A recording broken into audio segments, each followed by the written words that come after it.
Hi, my name's Venus O'Hara, and yesterday I took part in the most intimate interview that I've ever done with Daniel Welsh, who is a YouTuber, a grammar guru, and he's also my friend. So check it out. So hello, Hello, good afternoon. good afternoon, Miss Venus O'Hara. Daniel Welsh in the Barrio Romantico de Tetuan. Yep, that's me. You're up in Barcelona, I guess, right? Yeah, the sun's just come up. All right. Yeah. And yeah, how's life in Barcelona today? Well, great. I was in my co-working this morning, so I was with some like-minded freelancers. So that's always good to get you going, to get you motivated. Sounds good. All right. Is you work hard up there as a fetish blogger? I actually use those opportunities to hustle and just like send emails to generate new business because I find that just meeting new people really, really inspires me a lot. So I find just getting out of the apartment and meeting these digital nomads, location dependent people just really gets me inspired with my own journey. And so that's a good time to be in the headspace of emailing. I'm sorry if there's like some drilling next door. Is it It's actual drilling on your side of things? so my sexuality testing's nothing compared to this. There's like refurbishment next door, upstairs, downstairs. It's all going on the last few months. Mine's only in the streets, so it's a little bit easier. Well, I figured I could start by telling you how I know about you. I don't know if I ever told you this, but I I might think have. English para pervertidos, no? Yeah, I was just in a bookshop here in Madrid a few years ago, and I came across a copy of your book, Inglés para Pervertidos. And I thought it was the greatest thing ever for two reasons. One, because we're both gingers, and gingers need to, stick together. And two, because as a teacher, I had always thought that, grammar is just grammar. The present perfect is always the present perfect, but you can make it so much more interesting by making it about things people actually care about. Yeah, definitely. Sex, drugs, and rock and roll. So, Definitely. and that's exactly what your book did. It taught. I learned a lot of vocabulary about stuff I didn't know very much about. Me too, when I was writing it. Yeah, I had to research each topic. you were like, "What is dogging?" The Urban Dictionary was a big help. Oh yeah, I use Urban Dictionary quite a bit for what I do, and my thing is not nearly as risque as yours. But yeah, from there, I think I tweeted to you a couple of times and was happy that you got back to me, and we've been talking for a few years now, at least. Yeah, So, I met you the year after in 2014. possibly, yeah. Wow, time flies. Well, so thanks for being on here with me today. I wanted to ask you a few questions, if that's okay. And just before, I want to tell you, I have been using your books with some of my private classes. Oh yeah, that's okay. That's another thing. You took a Connection. photo of Yeah. yourself with my books covering your breasts, which was also Yeah. one of the greatest things ever. Yeah. Yeah, I use those books, and my students actually bought them. So yeah, we use those books. That's the great thing about my book and your book is that they're for Spanish people learning English because it's very hard to get books that are bilingual. Yeah. There's a lot of the English books are just in English, rather than explaining things in Spanish. I know that's frowned upon in TEFL world, well, it was when I was doing it, but I think you can just explain things a lot quicker Yeah, sometimes. and you know that they understand what you're talking about if you can explain it to them a bit in Spanish. Otherwise, it's kind of hit or miss. Like, what are they actually understanding? I use humor as well, so I like Yeah, that. I try. I do what I can. So, why Spain? Why Spain? Well, my first foreign love was France, and I studied French at university, and I went to Paris for my year abroad. And I was living on my own in a little apartment next to Place des Vosges, Bastille, which was all very nice. But at the time, I was not used to spending time alone, so my weekends were quite hard. And just I was doing an internship, so I was leaving an office on Friday and not seeing anyone till Monday. Oh, wow. And so I decided for my social life I needed to do French classes for foreigners, and that's what really changed my life. And I met all these, I met lots of Latino people, Colombians, Argentinians, Spaniards, and that's what really made me I got Latin fever, I guess, and I wanted to learn Spanish, and I learned salsa. I went to Colombia, so I listened to lots of Ricky Martin, Enrique Iglesias, and I came here hoping to find all of that. Did you find all that here? No, it's quite funny because I went to Madrid first of all, and I didn't find that Madrid had that kind of. I don't know. It just didn't really have what I was looking for at the time, and but I had a fantastic time there. And I think that when you spend a long time anywhere, you stop generalizing and you see that people are all kind of the same, really. Yeah, it's. So I was less impressed with the Enrique and the kind of Ricky Martin. I just thought they're kind of everywhere, really. Yeah, I guess so. Once you see enough Spanish people, I don't know, it stops being like super exotic. I get these shy people, extroverts, just like anywhere. So yeah, no, I mean I'm walking around sometimes and I see a reflection of myself, and I'm like, Jesus, who's that guy? Because I just look around all day. You don't see a lot of big ginger guys, so I figure I just look like everybody else. And when I actually see myself being taller and with this enormous, ridiculous beard, it's just like, wow, okay. Exotico. Yeah. So what do you love about Spain? It's just easy, because I lived in Paris, and that was very hard the first few months. Obviously, I think being 20 as well is a harder time to spend time on your own. But I've never felt lonely in Spain, even though I didn't speak the language when I first came. I just think, I guess the way people socialize, maybe less so in Barcelona, but I love the daylight. I love the mild winters. I was in Barcelona. Winters are fantastic. And I just find that it's easier. Well, now with time, as time's gone by, I find it's easier to live an unscripted life here, especially in Barcelona, because there's a huge expat community, and I've not followed the script of life of mortgage, house, marriage, kids, and all of that. And I find that being in Barcelona makes that more normal. Yeah, to follow the script. Yeah, I hadn't thought of it exactly that way, but I would say the same thing. I love that being here, there's not a lot of pressure on me to be like normal. Exactly. I'm already not normal, so nobody's like, Daniel, when are you going to buy a house and a car and, have babies and stuff. So I just kind of escaped from a lot of that social pressure. Mm-hmm. So you live in Barcelona. Do you like Barcelona more than Madrid, or are you just there for convenience, or? Well, yeah, definitely. I first went to Madrid because I wanted to learn Spanish in a place where they only spoke Spanish. Yeah.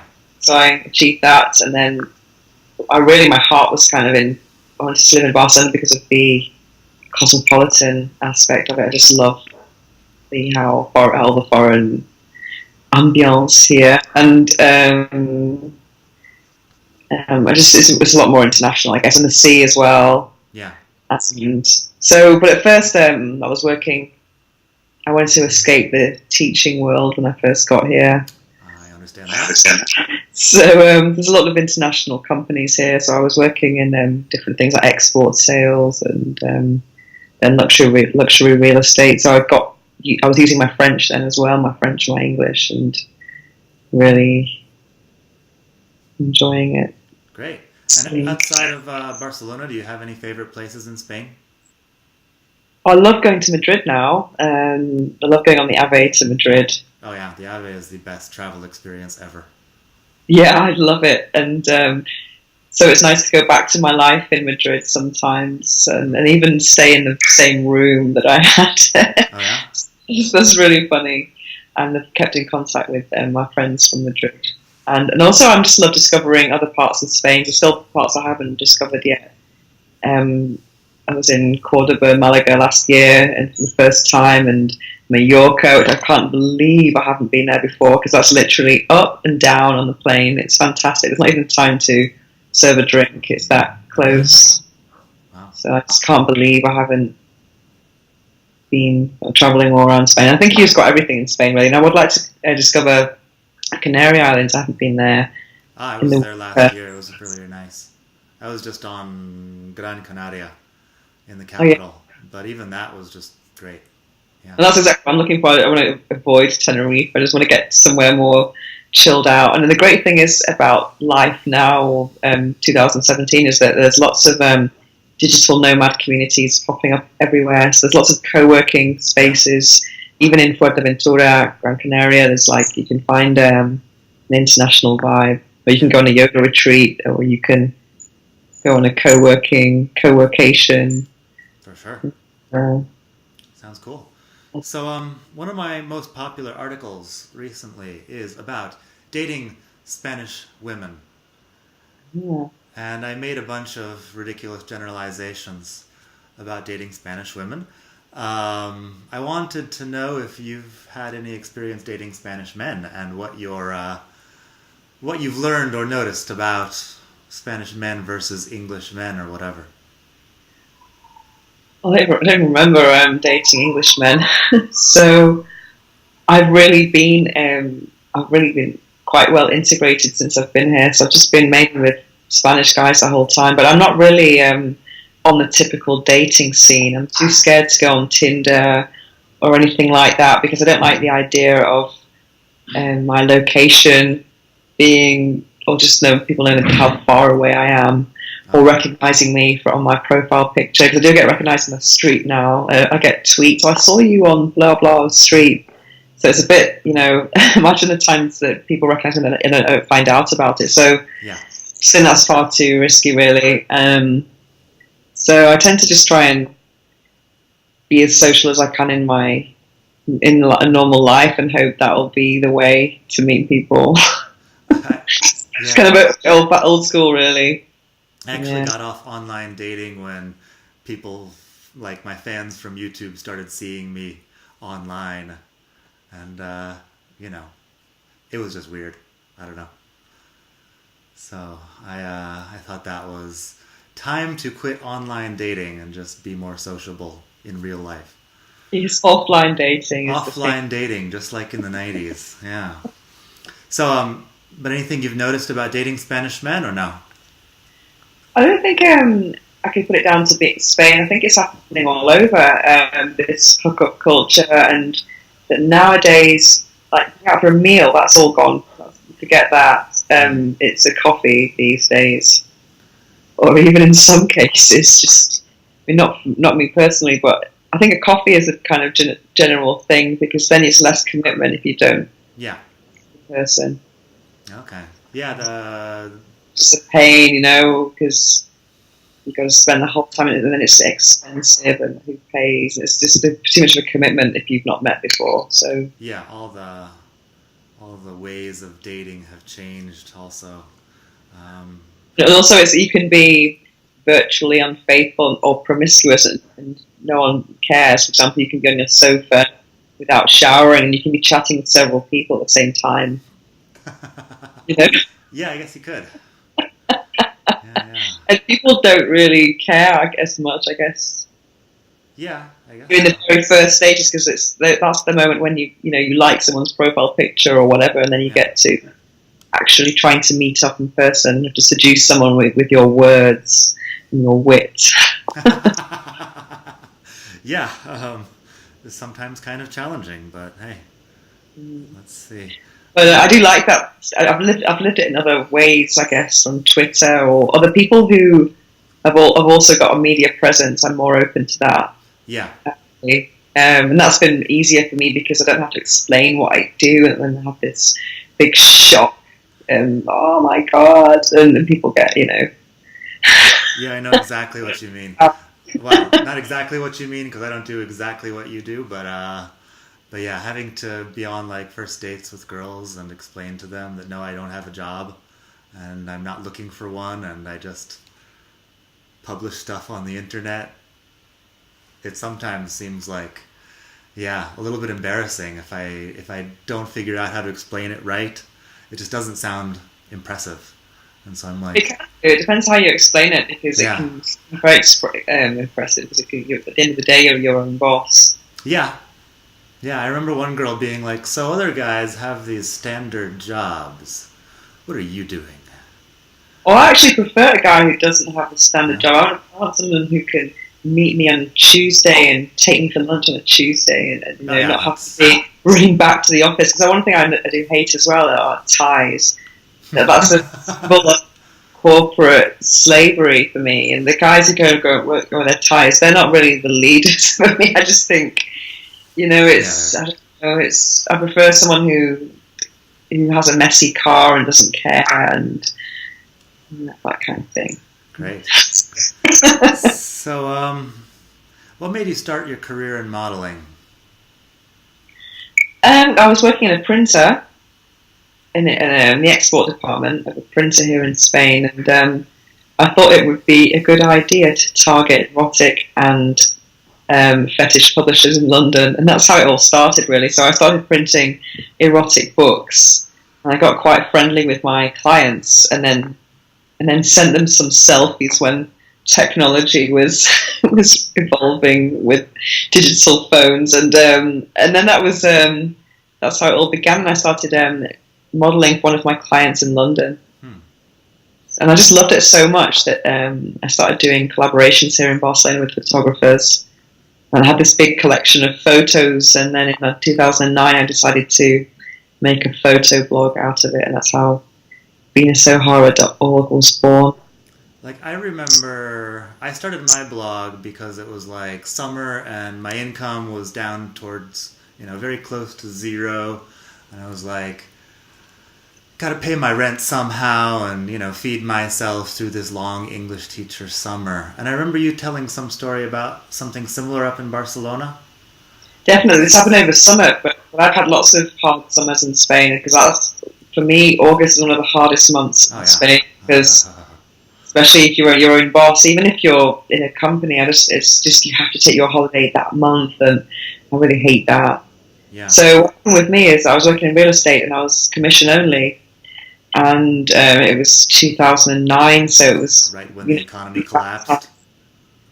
Everything was terrible, and I didn't sell anything for 4 months. And I had a rat invasion in my building. This is what I remember from the story. So it was just absolutely terrible, because it was August and the heat. I had to close everything, and every time I heard this scratch, I was like, oh my god.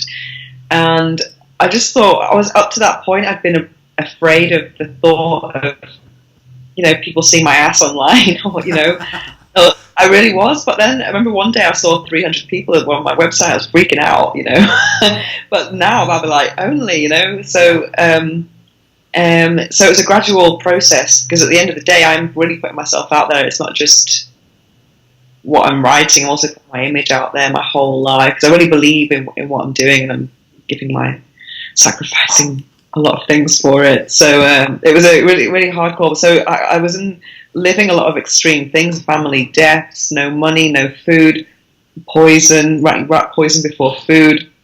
And then I sold 2 apartments.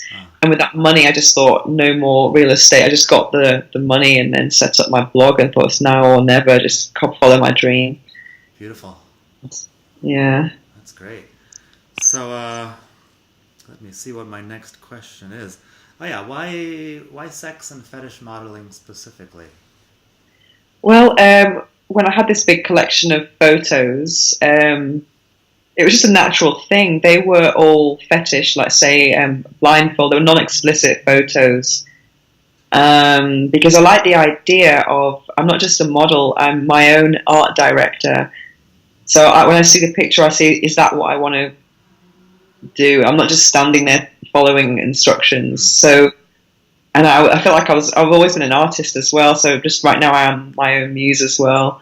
And I like the idea of me not doing anything, but if you think my photo is provocative, it's because of what's in your mind, not because of me. I like that type of interaction with the spectator. So it can be like, let's say, a blindfold picture with so where you don't see anything, but that could be an erotic image. And also, it's just also a rebellion against all these women's magazines with all this Photoshop, surgery. Everything's fake now. There's fake hair, fake eyebrows, fake eyelashes, fake tan, fake tits, fake ass. It's just, and I'm just that. I think a lot of asses are fake. Yeah. Oh man, that's so disappointing. More and more, and I think the ass is kind of becoming the centre of attention in a lot of ways. And but it's just a lot of fake stuff, and there's nothing. I just watched a makeup tutorial online now, and I just think, how can that be empowering? Having to wear all this. I know I'm wearing makeup now, but I try to keep it as a minimum, like 6 products. So maybe I'll do a tutorial about that. But I wanted to just show female body or female whatever in an erotic way, but natural way, no Photoshop. Yeah. Like one of the things that I have gotten from you is that you really think that sex is empowering and orgasms are empowering for women. Why do you think that? Like, what's the reasoning behind that?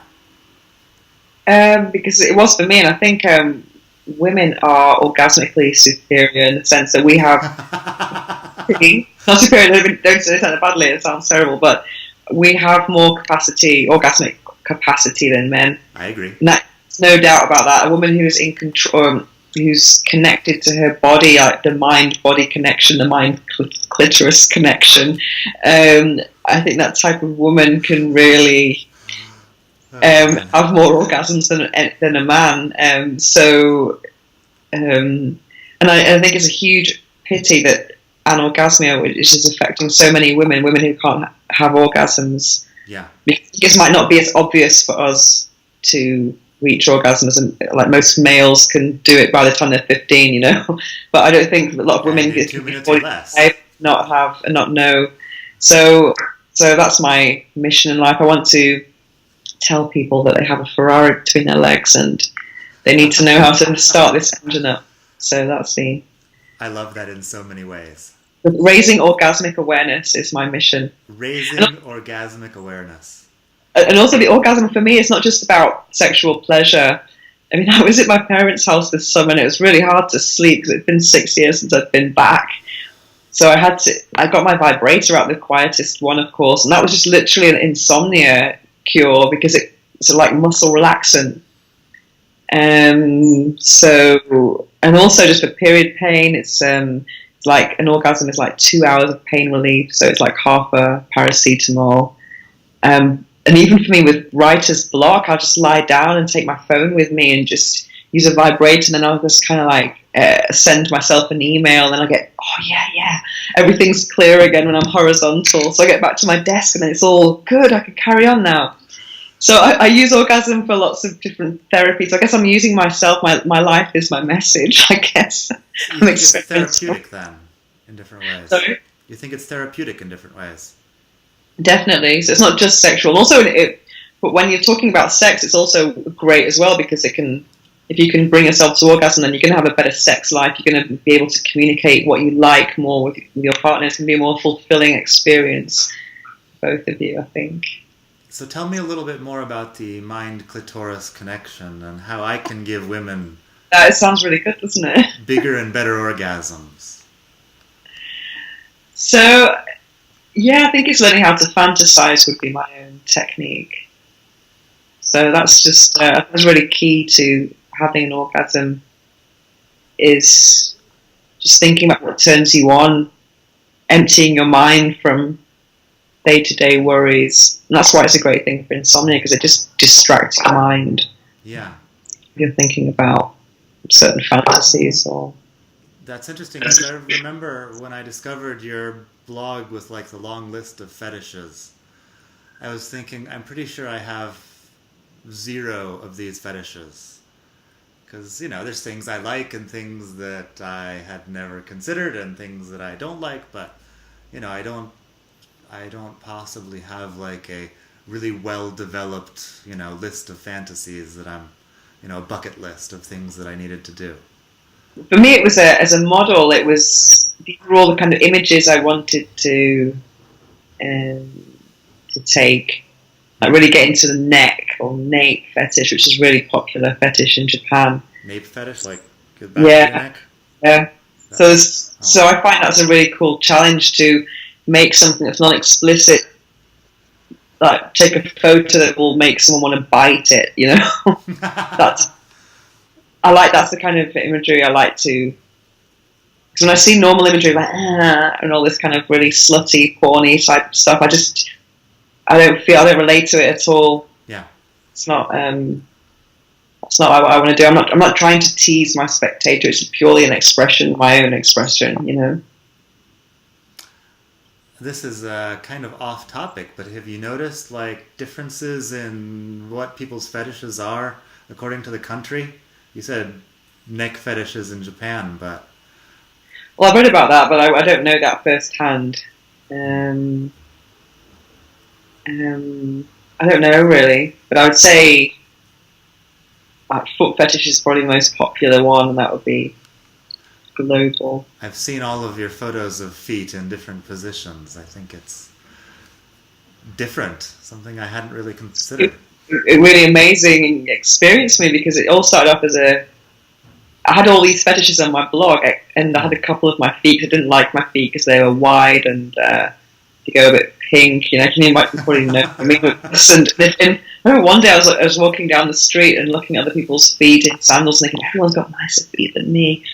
And so when I started sharing pictures of my feet and getting massive, really good feedback, I realised that fetishism is about it's about how you interact with your spectator and play with them, provoke them almost. It's like, I know your kink. For example, there's a pose to make your soles wrinkle. That's something that a fetishist would appreciate, but not a normal person, because if you look at feet, foot products or something, an advertisement, it would be all a perfect foot. But if you go to a foot fetish forum, you'll see all types of feet. Huh. So I find that really liberating, and I find that it's the complete opposite from all these magazines that try and be perfect with Photoshop and surgery. And fetishist is appreciating what's already there. Yeah. Naturally, and I find that really liberating as a model, as a woman. In terms of my concepts of beauty, I really appreciate natural beauty and appreciating things that are not conventionally beautiful. Sounds great. Yeah, I think we need more of that. So, you're a blogger, a video blogger on Antena 3, is that correct? Yeah. You are La Sex Teacher. Yeah, last sex teacher. And I was going to say that I really love how you use Spanglish in these videos, because you start, you're like, hello students, I'm Venus O'Hara y en la clase de this week. And you do so much in my opinion, Spanglish. What's up? In my opinion, yeah. Yeah. Sería una good idea. Sería una good idea. Yeah, so how did you choose that persona for the sex teacher? Well, I'd done an interview for El Mundo, and someone in Antena 3 told me, well, I already had the offer to do the blog, and by this point, and they said, you've got to do more videos.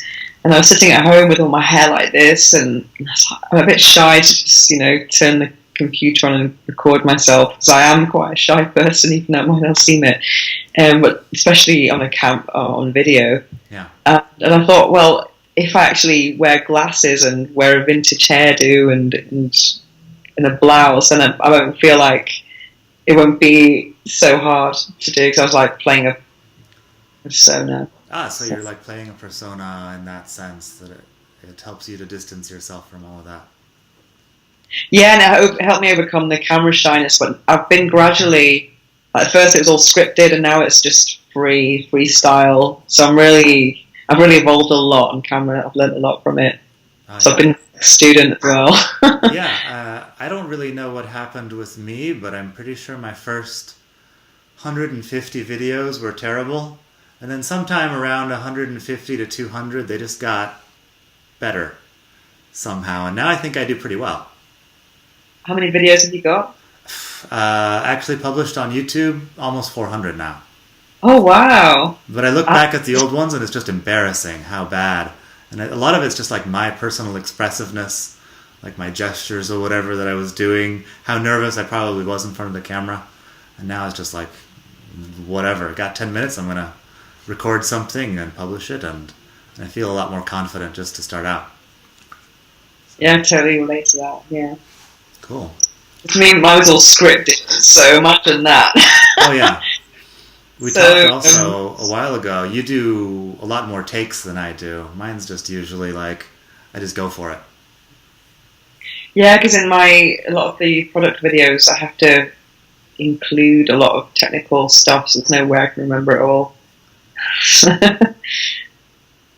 Technical stuff. Okay, yeah. Yeah, like making silicone or blah blah blah. 10 speeds.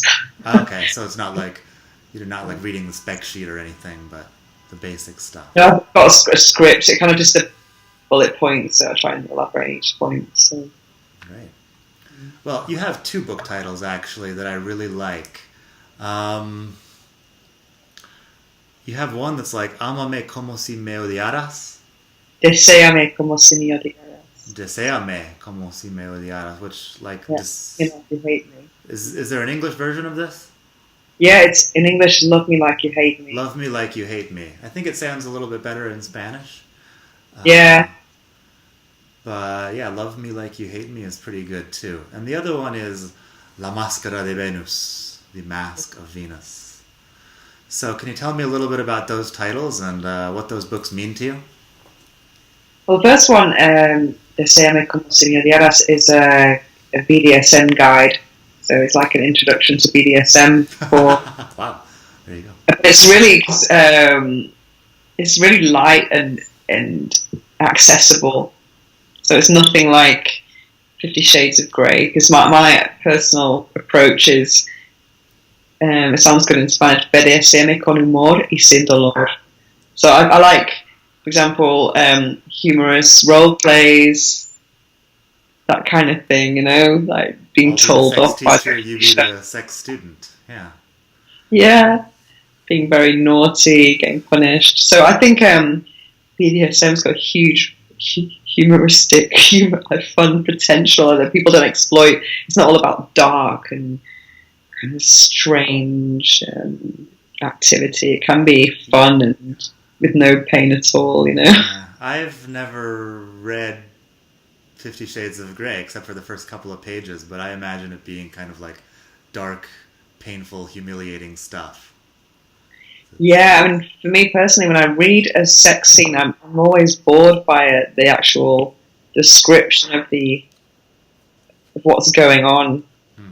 And even if it's BDSM, I just find it, oh my god, there's just no way to turn on. Not at all. Okay, interesting. And what about The Mask of Venus? Well, that's my erotic memoirs. I'm up to the point of the rat infestation. So it's all before the rat infestation. Everything that happened after that is. Well, I'm hoping that hopefully we'll get another book at some point. Wow. I did that on purpose, just to stop at that point, because actually it's a natural time to stop. So that's why it's called The Mask of Venus as well. It's I think people think of masks as something to hide yourself. Yeah. But for me, the point of it is that when I wear my Mask of Venus, I'm more me than ever before, because it would give you the power to really express your desires. Because you're taking your image away almost. Do you have a literal mask that you're talking about here? Yeah, exactly, yeah. Oh, okay, so you have a literal mask that you put Well, it's like when I was talking about the sex teacher just now, like I'm wearing a mask almost, so that mask allows me to maybe express more than just being me. And I think also in a role play, I mean, I'm quite a shy person. I consider myself to be a good person, but I can be a real bitch if we do a role play. And that can be really liberating, So you can explore different parts of you that don't come out normally. Yeah, I assume that's the point of all of this for most people that do it. They get to be the person that they don't want to be at the office or whatever. Yeah. You can let that person out for a couple of hours and and go back to the office happier the next day or whatever. Sounds good. So let's see. So what's the wildest thing you've ever done as a fetish model or sex toy tester? I think masturbating in the University of Barcelona was quite intense. That was my next question. You talked about masturbating for science. The day that I masturbated for science. So what did you learn, and what were the scientists hoping to learn from this?